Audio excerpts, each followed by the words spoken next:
Hey guys what's up, क्या हाल चाल। I hope you like the first video जो मैंने बनाया था, new important sums which has been released by ICI in May 21 term। for May 21 term institute ने revision test paper release कर दिया है एंड मैं एक एक करके हर एक अमेंडमेंट के ऊपर आपके लिए एक न्यू प्रैक्टिकल सम्स जो इंस्टीट्यूट ने अमेंडमेंट सम डाला है अपने ICI के RTP के रिवीजन टेस्ट पेपर में फॉर May 21 टर्म में एक एक करके डिस्कस कर रहा हूँ।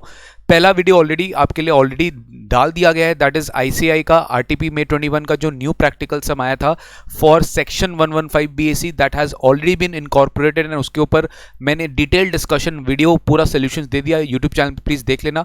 आज इस वीडियो में as the name suggest topic आपको दिख रहा होगा रेसिडेंशियल स्टेटस। रेसिडेंशियल स्टेटस में बहुत ज़्यादा अमेंडमेंट है एंड स्टूडेंट्स का बहुत हैवी डिमांड है कि सर वो अमेंडमेंट के ऊपर हमें कुछ सम्स कराइए। तो मैं यही टाइम का इंतजार कर रहा था कि कब इंस्टीट्यूट रिवीजन टेस्ट पेपर निकाले और रिवीजन टेस्ट पेपर में नया नया सेक्शन के ऊपर इंस्टीट्यूट हमें सम दे और हम उसका सम को प्रैक्टिस करें, सॉल्व करें और एग्जाम रेडी हो।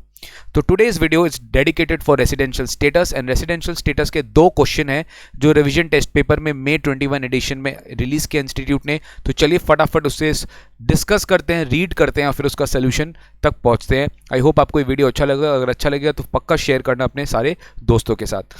क्वेश्चन नंबर 6 है रिवीजन टेस्ट पेपर का। अगर आपको याद होगा लास्ट जो वीडियो था क्वेश्चन नंबर 5 तक अपने डिस्कस कर चुके थे, that is tax liability on the new rate of taxation.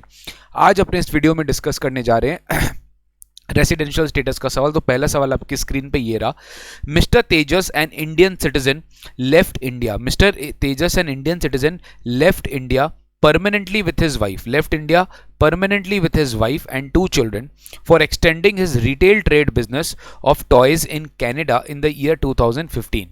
बहुत ध्यान से, तेजस एक इंडियन सिटीजन है जो इंडिया परमानेंटली चला गया छोड़कर अपने वाइफ और 2 बच्चों के साथ। कहा गया sir for extending his retail trade business of toys in Canada. Canada चला गया अपना retail trade business of toys को बढ़ाने के लिए इन द ईयर 2015 में वो चला गया। From Canada he is managing his retail business of toys in India. Canada से वो अपना जो बिजनेस टॉयज का इंडिया में वो उसे मैनेज करता है, ठीक है।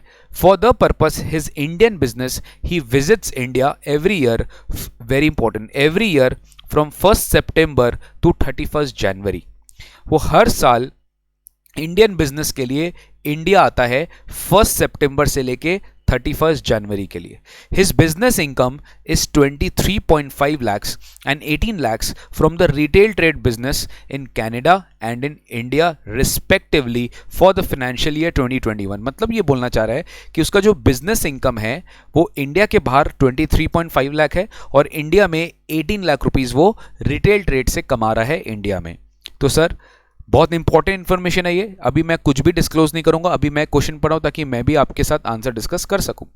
ही has no other income during the previous year 2021। आपको उसका रेसिडेंशियल स्टेटस निकालना है और आपको बताना है कि उसका इनकम इंडिया में कितना टैक्सेबल होगा फॉर द असेसमेंट ईयर 21-22। तो गाइस बहुत ध्यान से एक बार मैं अमेंडमेंट भी आपको रिवाइज करवा देता हूं। Section 6 sub section 1 talks about residential status of an individual. एक इंडिविजुअल इंडिया में रेसिडेंट कब माना जाएगा, इसके 2 कंडीशंस होते हैं, either he fulfils basic condition 1 और ही फुलफिल्स बेसिक कंडीशन 2। पहला बेसिक कंडीशन बोलता है कि he stayed in India for 182 days और more during the previous year. अगर वो साल में इंडिया में 182 डेज और मोर रह लिया तो इंडिया का रेसिडेंट माना जाएगा। अगर वो इंडिविजुअल 182 डेज नहीं रहा तो फिर क्या, तब फिर आप कंडीशन 2 चेक करोगे, दैट इज करंट ईयर में वो 60 डेज और मोर रहा है एंड उसके साथ साथ प्रीसीडिंग 4 प्रीवियस ईयर्स में he has stayed for 365 days और मोर। पिछले 4 साल में 365 डेज और मोर रहा है, तो इसमें कोई अमेंडमेंट नहीं है। नेक्स्ट अपने पढ़े थे कि जो सेकंड कंडीशन है, that second condition is not applicable for an Indian citizen who leaves India for the purpose of employment or as a crew member of an Indian ship। वो India छोड़ के जाता है करंट ईयर में, तो उसके ऊपर सेकंड कंडीशन एप्लीकेबल नहीं है, उसके ऊपर फर्स्ट कंडीशन ही एप्लीकेबल होगा 182 डेज। और बेसिकली ये बोलना चाह रहा है कि उसके लिए 160 डेज वाला जो कंडीशन है वो रिप्लेस हो जाएगा 182 डेज से। करंट ईयर में उसको 182 डेज एंड साथ ही साथ पिछले 4 साल में 365 डेज और मोर रहेगा, तब जाके वो इंडिया का रेसिडेंट माना जाएगा। Case number 1। केस नंबर 2, अगर कोई इंडियन सिटीजन है या person of Indian origin who comes on a visit to India during a previous year, तो उसके लिए भी 60 डेज का कंडीशन हो जाएगा 182 और 182 डेज और मोर अगर वो करंट ईयर रहा एंड साथ साथ पिछले 4 साल में 365 डेज और मोर, तब जाके वो इंडिया का रेसिडेंट माना जाएगा। तो गाइज इसमें ही अमेंडमेंट आया है कि जो इंडियन सिटीजन या person of Indian origin India visit करने के लिए आ रहे हैं तो उनके लिए 182 डेज गवर्नमेंट को लगा बहुत ज्यादा है यार, 182 डेज कौन रहता है, तो गवर्नमेंट ने इस 182 डेज को पीरियड को कर दिया 120 डेज कि अगर कोई इंडियन सिटीजन या पर्सन ऑफ इंडिया विजिट करने के लिए आ रहा है तो करंट ईयर में अगर वो 120 डेज और मोर रह लिया और पिछले 4 साल में 365 डेज मोर रह लिया तो इंडिया का डीम्ड RNOR होगा। क्या होगा? डीम्ड आर तो है ही, उसके बाद उसको RNOR मान लिया जाएगा, मतलब फिर उसको सेकेंडरी कंडीशन चेक नहीं करना, वो हमेशा RNOR माना जाएगा। लेकिन कब? अगर उसका total income other than foreign source income exceed कर गया 15 लाख ड्यूरिंग दैट ईयर, तभी जाके आप उसको RNOR मानेंगे। वरना अगर उसका 15 लाख से कम का इंडियन सोर्स इनकम है अदर देन फॉरेन सोर्स तो वो कभी भी 120 वाली कंडीशन में नहीं आएगा, वो 182 वाले कंडीशन में रहेगा। और ये बहुत इंपॉर्टेंट है, ध्यान रखना सर, अगर वो 182 और मोर रह लेना तब वो रेसिडेंट होगा। उसके लिए आपको फिर सेकेंडरी कंडीशन चेक करना पड़ेगा अलग से सेक्शन 66 में कि पिछले 7 साल में 730 और मोर है क्या, पिछले 10 साल में 2 साल जितना इंडिया में रेसिडेंट है क्या, तब जाके वो इंडिया का ROR माना जाएगा। लेकिन अगर कोई 120 डेज और मोर रहा है और लेस देन 182 रहा है तो इंडिया का हमेशा डीम्ड RNOR माना जाएगा अगर उसका total income other than foreign source income 15 lakh से ज्यादा है। अब इस समय आप देखिए सर, हम किसका बात कर रहे हैं? हम तेजस का बात कर रहे हैं। तेजस कौन है? एक इंडियन सिटीजन है। तेजस इंडिया विजिट करने के लिए हर साल आता है 1 सितंबर से 31 जनवरी। तो आपको पीरियड ऑफ स्टे निकालना पड़ेगा कि तेजस का हर साल कितना पीरियड ऑफ स्टे है, दैट इज 1 सितंबर टू 31 जनवरी। यानी कि सितंबर में कितना दिन है? 30 डेज। अक्टूबर में कितना दिन है? 31 डेज। नवंबर में कितना दिन है? 30 डेज। दिसंबर में है 31 और जनवरी में भी 31। तो he is staying for 153 days. Tejas हर साल इंडिया 153 डेज आता है। तो गाइज अमेंडमेंट अगर हम देखें, अमेंडमेंट के हिसाब से हम देखें कि ही स्टेइंग फॉर 120 और मोर, यस वो एक इंडियन सिटीजन है, इंडिया विजिट करने के लिए आता है तो इसके ऊपर 120 डेज और मोर वाला केस लग सकता है। लेकिन पिछले 4 साल में 365 भी रहना पड़ेगा, पिछले 4 साल में 365 भी रहना पड़ेगा। तो आप देखो सर, ये इंडिया कब छोड़ा? ये 2015 का छोड़ा सर, ये उसके बाद से हर साल तो 153 डेज आ रहा है। तो मुझे बताइए सर, नेचुरली अगर आप एवरेज भी करोगे तो 150 दिन से ज्यादा ये हर साल आ रहा है, तो डेफिनेटली पिछले 4 साल में तो सर आराम से 365 और मोर एक्सीड कर जाएगा। ठीक है, लेकिन सर ये कंडीशन कब एप्लीकेबल होता है? जब उसका Indian sourced income 15 lakh rupees से क्रॉस कर रहा है। सर उसका 23.5 लाख तो कनाडा का इनकम है, लेकिन 18 लाख रुपया उसका इंडिया से कमाई हो रहा है, यानी ये बहुत बड़ा कमाई कर रहा है इंडिया में। तो गवर्नमेंट बोले चलो कोई बात नहीं, इसको भी हम इंडिया में टैक्स कर ही देते हैं, यानी इसको भी हम क्या मान लेते हैं? RNOR। Very very important guys, ध्यान से सुनना। अगर कोई इस पर्टिकुलर केस में गिर जाता है, इस पर्टिकुलर अमेंडमेंट के चपेट में आ जाता है, तो वो हमेशा सीधा RNOR ही होगा। फिर आप ROR के केस में कभी फॉल नहीं करोगे। आपको पिछले 7 साल, पिछले 10 साल कुछ नहीं चेक करना। आप 120 डेज और मोर और लेस देन 182 रहे हो, आप इंडियन सिटीजन हो, इंडिया विजिट करने के लिए आए हो, other than foreign source income 15 lakh से ज्यादा कमा रहे हो, तो आपको डीम टू बी RNOR मान लिया जाएगा। क्लियर हुआ मेरा बात? तो आपका रेसिडेंशियल स्टेटस तो क्या है? RNOR। अगर आप RNOR हो तो डेफिनेटली फॉरेन सोर्स्ड इनकम आपका इंडिया में टैक्सेबल नहीं होगा। मतलब जो कनाडा में कमा रहा है वो कनाडा में टैक्सेबल होगा, जो इंडिया में कमा रहा है वो इंडिया में टैक्सेबल होगा।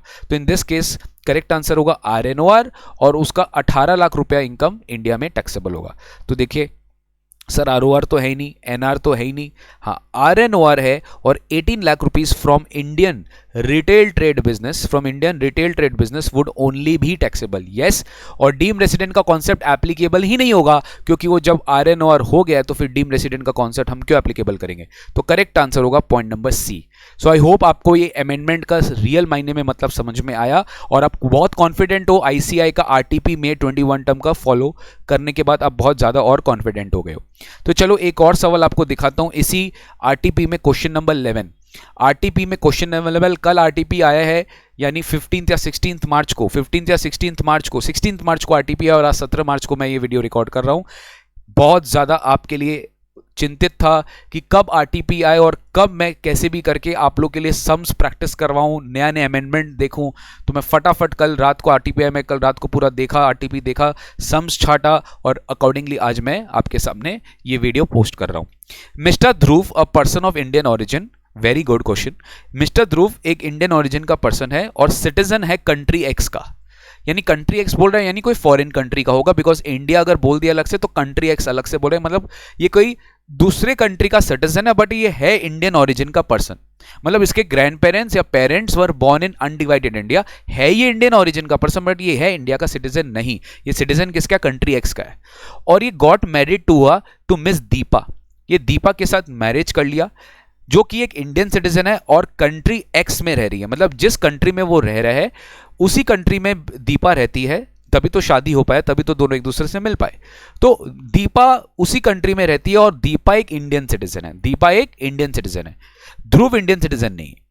4 फरवरी को उनका शादी हुआ, 4 फरवरी 20 को, और वो इंडिया को and came to India for the first time, very important, first time, मतलब पहले का कोई ट्रैक रिकॉर्ड नहीं है भैया, पिछले सालों में कभी भी इंडिया नहीं आए, पहला कोई ट्रैक रिकॉर्ड नहीं है इंडिया में।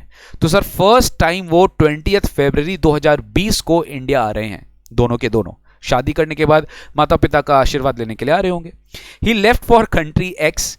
अब देखो ध्यान से, अब जब आने के बाद फिर से वो कंट्री एक्स चला गया, ही मतलब ध्रुव के बारे में बात हो रहा है, ध्रुव कंट्री एक्स चला गया ऑन 12 अगस्त 2020, मतलब कंट्री एक्स चला गया 12 अगस्त, यानी सर अगर हम अप्रैल से कैलकुलेट करेंगे तो अप्रैल से लेके 12 अगस्त, 1 अप्रैल से लेके 12 अगस्त वो इंडिया में था, 1 अप्रैल से लेके 12 अगस्त वो इंडिया में था।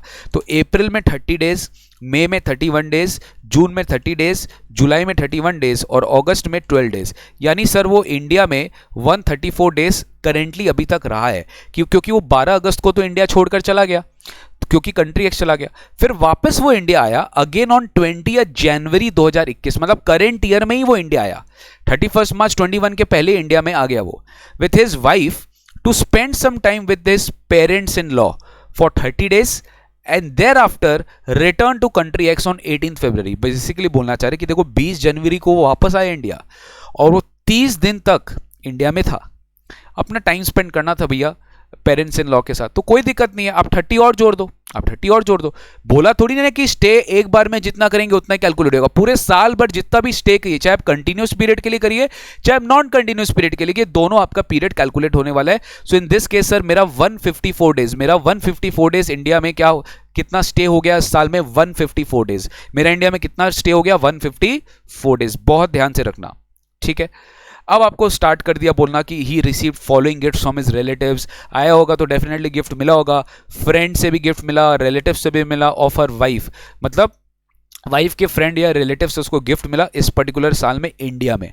किससे गिफ्ट मिला, पेरेंट्स ऑफ वाइफ से, वाइफ के जो पेरेंट्स है मतलब उसके जो father in law mother in law उससे गिफ्ट मिला, वाइफ की एक मैरिड सिस्टर है, वाइफ की एक मैरिड सिस्टर है उससे उसको गिफ्ट मिला, फिर फ्रेंड वाइफ की बहुत वेरी क्लोज फ्रेंड है उससे भी उसको गिफ्ट मिला। तो गाइज ये बेसिकली गिफ्ट का टैक्सेशन है जो 56(2)(10) एप्लीकेबल होगा इनकम फ्रॉम अदर सोर्सेज में, बट मेरा कंसर्न वो नहीं है। मेरा कंसर्न है जो पहला सवाल इन लोगों ने पूछा है वो है determine his residential status and compute the total income chargeable to tax along with the amount of tax payable on such income for the assessment year 21-22। मतलब आपको ये बोलना है कि बताओ उसका रेसिडेंशियल स्टेटस, सबसे पहले ये सोचो करंट ईयर में गाइज अपने डिकोड कर चुके हैं सब में कि वो 154 डेज रहा है करंट ईयर में, ठीक है। अब ये कौन है ध्रुव, ध्रुव एक पर्सन ऑफ इंडियन ओरिजिन है, ध्रुव कौन है, ध्रुव एक पर्सन ऑफ इंडियन ओरिजिन है और वो इंडिया विजिट करने के लिए आया है, तो सर उसके ऊपर अमेंडमेंट एप्लीकेबल होगा क्या, पहले ये सोचो। सर अमेंडमेंट तब एप्लीकेबल होता है जब उसका इंडियन सोर्स्ड इनकम इंडिया में जो वो कमा रहा है वो 15 लाख से ज्यादा है, बट ध्रुव तो इंडिया में, अगर आप देखोगे कि भी ध्रुव को इंडिया में क्या गिफ्ट मिला, देखो नीचे इनकम स्ट्रीम है सर, एक बार के लिए मैं थोड़ा माथा नहीं लगा रहा हूं, मैं नहीं देख रहा हूं 56(2)(10) का, एक बार सोचो कि ये सब टैक्सेबल भी होता तो सर 15 लाख से ज्यादा तो नहीं है ना, 15 लाख से ज्यादा होना चाहिए तब जाके उसके ऊपर अमेंडमेंट एप्लीकेबल होगा। बट इन दिस केस ध्रुव अगर इंडिया आ भी गया विजिट करने के लिए तो इसका 120 डेज वाला कंडीशन नहीं लग सकता क्योंकि इसका 15 लाख से ज्यादा नहीं है, एंड दैट इज वाई ध्रुव के ऊपर अमेंडमेंट एप्लीकेबल नहीं है। ध्रुव के ऊपर अमेंडमेंट जो 120 डेज वाले का अमेंडमेंट एप्लीकेबल नहीं है, ध्रुव के ऊपर 182 डेज एप्लीकेबल है, तो ध्रुव तो 182 डेज रहा ही नहीं है करंट ईयर, तो ध्रुव क्या है गाइस, ध्रुव अगर पहला मैं देखूं तो ध्रुव एक नॉन रेसिडेंट है, Dhruv is a non resident in India for that year because he is not earning his Indian sourced income is not exceeding 15 lakhs although he is staying for 154 days, no problem, but his Indian sourced income is not exceeding 15 lakhs and hence he is a non resident and hence he is a non resident। India का क्या है, non resident है उस particular साल में। अब आपको उसका निकालना है टैक्सेबल इनकम कि अच्छा along with the amount of tax payable, तो टैक्सेबल इनकम निकालेंगे, फिर टैक्स पेबल निकालेंगे। बताओ टैक्सेबल इनकम क्या होगा उसका। तो सर 56-10 में हमने पढ़ा था कि रिलेटिव से अगर आपको गिफ्ट मिल रहा है तो वो that will not be taxable under 56-10। और रिलेटिव के डेफिनेशन में हमने पढ़ा था कि स्पाउस के lineal ascendant descendant and spouse के ब्रदर या सिस्टर और उनके स्पाउसेस वो भी क्या है आपके रिलेटिव। तो ध्रुव की जो वाइफ है, वाइफ के पेरेंट्स यानी ध्रुव की वाइफ मतलब ध्रुव की स्पाउस के पेरेंट्स मतलब लीनियल असेंडेंट ये रिलेटिव होंगे तो ये टैक्सेबल नहीं होगा। This will not be taxable, it will be exempt. कि पेरेंट्स से जो मिला है वो पूरा एग्जेम्प्ट होगा क्योंकि पेरेंट्स हमारे माता पिता समान है, वो हमारे रिलेटिव है, उनसे जो मिलेगा वो टैक्सेबल नहीं होगा। ध्रुव की वाइफ की मैरिड सिस्टर, सर मैरिड हो या अनमैरिड हो फर्क नहीं पड़ता, हमारी स्पाउस की ब्रदर सिस्टर भी हमारी रिलेटिव है। तो हमारी जो स्पाउस है उनकी जो ब्रदर सिस्टर है वो भी हमारे रिलेटिव है। तो सर ध्रुव की वाइफ की सिस्टर तो रिलेटिव हुई ना, तो ये भी क्या हो गया, रिलेटिव हो गई। This will not be taxable, ये भी टैक्सेबल नहीं होगा। लेकिन बॉस फ्रेंड्स रिलेटिव नहीं होते, चाहे आपके हो चाहे आपकी वाइफ की हो, ये फुल्ली टैक्सेबल हो जाएगा। तो अल्टीमेटली गाइज अगर टोटल इनकम का मैं बात करूं ना तो ध्रुव के हाथ में जो टोटल इनकम टैक्सेबल होगा वो होगा 2,82,000। ध्रुव के हाथ में जो टोटल इनकम टैक्सेबल होगा वो होगा 2,82,000। और आप इसका टैक्स आसानी से निकाल नहीं सकते क्या। सर ध्रुव एक नॉन रेसिडेंट है, जो भी एज होता 2.5 लाख से ज्यादा का एग्जेम्पशन लिमिट नहीं होता, तो 2,50,000 तक नील है। फिर 2,80,000 माइनस 2,50,000 दैट इज 32,000। इसके ऊपर आपको 5% कितना निकालना है, 5% यानी 1,600 आपका टैक्स आ रहा है। फिर उसके बाद आपको प्लस 4% सेस ऐड भी करना है, so which is coming to 1,664 rupees. तो अगर आप इस टैक्स को राउंड ऑफ करोगे to the nearest multiple of 10 तो आपको मिल जाएगा 1,660 रुपीज। ये आपका टैक्स लायबिलिटी है। स्टूडेंट के दिमाग में आ रहा है सर इसका टोटल इनकम तो 5 लाख से कम है, लेकिन मेरे दोस्त, मेरे भाई, मेरे मतलब बच्चे लोग, मेरे फ्रेंड्स, मेरे चिल्ड्रेन, आपको क्या मैं आपको बोलूं, इंडिया का रेसिडेंट होगा तभी जाके उसको रिबेट मिलेगा, वरना रिबेट मिलेगा। अगर वो इंडिया का रेसिडेंट नहीं है 87A में उसको रिबेट नहीं मिलेगा। अगर वो इंडिया का रेसिडेंट है तो ही रिबेट मिलेगा। तो रिबेट इस केस में नहीं मिलेगा क्योंकि ध्रुव क्या है, ध्रुव एक आर नहीं है, वो एक एनआर है। ध्रुव एक क्या है, एनआर है, he is a non resident. तो अगर ध्रुव नॉन रेसिडेंट है तो बात खत्म, आपके हाथ आपका सम क्लियर हो गया। ये नॉन रेसिडेंट है क्योंकि पिछले अच्छा ये इंडिया में इंडियन सोर्स इनकम इसका 15 लाख से ज्यादा है ही नहीं, तो 120 डेज वाला कंडीशन इसके लिए एप्लीकेबल नहीं होगा, 182 वाला होगा। तो गॉन केस वो है ही नहीं इंडिया का रेसिडेंट। तो सर क्लियर हुआ फर्स्ट पार्ट। अब सेकंड पार्ट इतना इंटरेस्टिंग है, दैट इज वाई ये सब मैं आपको अलग से करवा रहा हूं, and that is why I think institute ने इस बार बहुत अच्छा किया कि अमेंडमेंट समझाने के लिए इससे बेस्ट तरीका और था नहीं। एक तो अमेंडमेंट वीडियो आपको अलग से दे दिया गया, अमेंडमेंट समझा दिया गया, अब उस अमेंडमेंट के ऊपर सम्स भी आपको कराया जा रहा है। तो कितना देखिए अच्छा हो रहा है, इतना प्रॉपर आपका हर चीज का अंडरस्टैंडिंग क्लैरिटी हो रहा है। इसके लिए आपको बस एक तकलीफ करना है, you have to subscribe my channel, you have to subscribe for regular updates, तभी जाके आपके लिए ईजी होने वाला है सारा काम। तो देखो will your answer change, next question क्या है, will your answer change if he has received 16 lakh rupees. देखा आ गया, अगर उसको 16 लाख मिला होता इंस्टेड ऑफ 2,82,000, खाली आंसर चेंज किया है, मतलब क्वेश्चन थोड़ा रिवर्ट किया है। अगर उसको 2,82,000 नहीं मिला होता, उसको 16 लाख मिला होता from very close friends of his wife, अपनी वाइफ की क्लोज फ्रेंड्स, उसको 16 लाख मिला होता during this year and he stayed in India for 400 days during the 4 years immediately preceding the previous year 2021। Wow wow wow, पूरा काया पलट गया। Sir आप ध्यान अगर देंगे इस सब में फर्स्ट लाइन में दिया था कि उन्होंने फर्स्ट टाइम इंडिया आए वो, तो यानी 4 फरवरी 20 मतलब 20 फरवरी 20 के पहले वो कभी इंडिया में थे ही नहीं। तो सर अगर मान लो पता है अगर ये 182 भी हो जाता ना तो भी वो इंडिया के नॉन रेसिडेंट होते। कौन, मिस्टर ध्रुव, क्योंकि पिछले 4 साल में तो 365 था ही नहीं वो इंडिया में, तो तब भी वो इंडिया का क्या होता, नॉन रेसिडेंट होता, क्योंकि पिछला 4 साल का भी ट्रैक रिकॉर्ड वो इंडिया में था ही नहीं। वो फर्स्ट टाइम इंडिया आया है 20 फरवरी को। मिस्टर ध्रुव के बारे में बात हो रहा है, आप बात समझ रहे हो ना। हाँ सर, अब थोड़ा सा इसमें क्वेश्चन रिवर्ट किया है, बोला कि मान लो कि वो पिछले 4 साल में इंडिया में था 400 दिन, मतलब वो कंफर्ट आपको दे दिया कि नहीं पिछले 4 साल में वो 365 और मोर था। जो 182 जो नॉर्मल केस में 60 प्लस प्रीसीडिंग 4 इयर्स 365 होता है, राइट, जो कि 60 से रिप्लेस होकर 182 होता है फॉर 2 स्पेसिफाइड केसेस, वो 182 प्लस 4 प्रीसीडिंग 365, ये बोल रहा है पिछले 4 साल में 400 दिन था। लेकिन इसका इंडियन सोर्स्ड इनकम क्योंकि वेरी क्लोज फ्रेंड से वाइफ मिले तो टैक्सेबल है ये। सर अगर ये दो करता तभी भी आंसर चेंज नहीं होता बिकॉज टैक्सेबल होता। आई मीन क्लोज फ्रेंड वाली ही टैक्सेबल है, पेरेंट्स से चाहे मैरिड सिस्टर जितना भी लो सब एग्जाम्प्ट होता है, लेकिन ये बोला नहीं क्लोज फ्रेंड से उसको 16 लाख रुपए मिले, तब तो सर उसका इंडियन सोर्स इनकम जो इंडिया में टैक्सेबल होने वाला है वो 16 लाख है, that is more than 15 lakhs. तो अमेंडमेंट इसमें एप्लीकेबल हो जाएगा मेरे बॉस, अमेंडमेंट इसमें एप्लीकेबल हो जाएगा, क्योंकि इसका Indian source income foreign source छोड़ के 15 लाख से ज्यादा है। वो person of Indian origin India visit करने के लिए आया है, करंट ईयर में 120 से ज्यादा रह भी रहा है और पिछले 4 साल में 400 दिन स्टे भी किया है। तो बस बात क्या सोचना, टैक्सेबल RNOR होगा, इसका रेसिडेंशियल स्टेटस क्या हो जाएगा RNOR, इसका रेसिडेंशियल स्टेटस क्या हो जाएगा RNOR, इसका रेसिडेंशियल स्टेटस क्या हो जाएगा RNOR, deem to be RNOR, कि पिछले 4 साल में 400 दिन रहा है, करंट ईयर में 120 और मोर है, और अमेंडमेंट क्लैरिटी पूरा अमेंडमेंट इसके ऊपर एप्लीकेबल हो रहा है। तो अब आपको समझ में आया अमेंडमेंट का इंपैक्ट क्या आ रहा है। हाँ सर ये RNOR होगा, इसका टोटल इनकम आपसे टैक्स भी पूछ लिया, तो टोटल इनकम तो 16 लाख ही होगा और तो कुछ नहीं होगा। अब आपको 16 लाख के ऊपर टैक्स निकालना है, अब आपको 16 लाख के ऊपर टैक्स निकालना है। तो गाइज इसमें भी एक ट्विस्ट, अगर ये RNOR है 16 लाख रुपए इनकम कमा रहा है, आपको पता है new rate of tax applicable हो गया है, आपको पता है new rate of tax applicable हो गया है। देखिए जब इसका इनकम 2,82,000 था तो फर्क नहीं पड़ता है कि ये ओल्ड में जाए कि न्यू में जाए, बिकॉज दोनों का स्लैब रेट उस लेवल तक सेम है।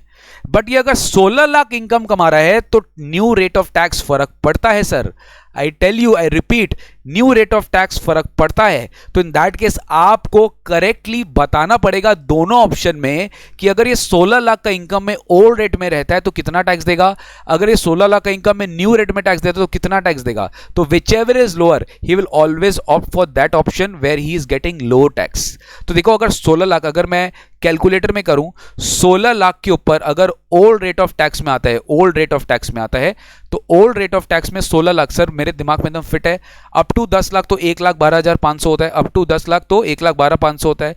10 लाख के अबव कितना 6 लाख हुआ ना, 16 लैक्स, तो 6 लाख के ऊपर 30% यानी कितना 1,80,000, 1,80,000। अब 1,80,000 में आप 1,12,500 जोड़ दीजिए, कितना आ जाएगा 2,92,500 प्लस कितना 4% सेस। तो 2,92,500 में हमने 4% सेस ऐड किया तो हमें मिल रहा है कितना sir 3,04,200। Old rate of tax के हिसाब से इसकी लायबिलिटी आएगी 3,04,200। किसके ऊपर इनकम निकाल रहे हैं 16 लाख के ऊपर निकालना है। तो 16 लाख के ऊपर टैक्स कितना आ रहा है ओल्ड रेट के हिसाब से 3,04,200 इंक्लूडिंग सेस। अब वही अगर आप 16 लाख के ऊपर न्यू रेट ऑफ टैक्स निकालो, तो गाइज मैं फिर से इस वीडियो में रिपीट कर रहा हूं, लास्ट वीडियो में भी रिपीट किया था, थोड़ा सा आपको स्मार्ट खेलना पड़ेगा। न्यू रेट ऑफ टैक्स क्या, up to 2.5 lakh 0, next 2.5 lakh 5, फिर नेक्स्ट 2.5 लाख 5, फिर नेक्स्ट 2.5 लाख 10, 5 के बाद 10, फिर 15, फिर 20, फिर 25 और फिर अबव 15 लाख 30। तो गाइज जैसे अप टू 10 लैक्स इसका 1,12,500 ना, अब एक बार घर पे कैलकुलेट करना या अभी कैलकुलेट कर लो पॉज करके। अप टू 15 लाख जो इनकम है, क्योंकि 15 लाख तक पे 30% नहीं है, 15 लाख के ऊपर 30% है, तो 15 लाख पे तो फिक्स रेट है।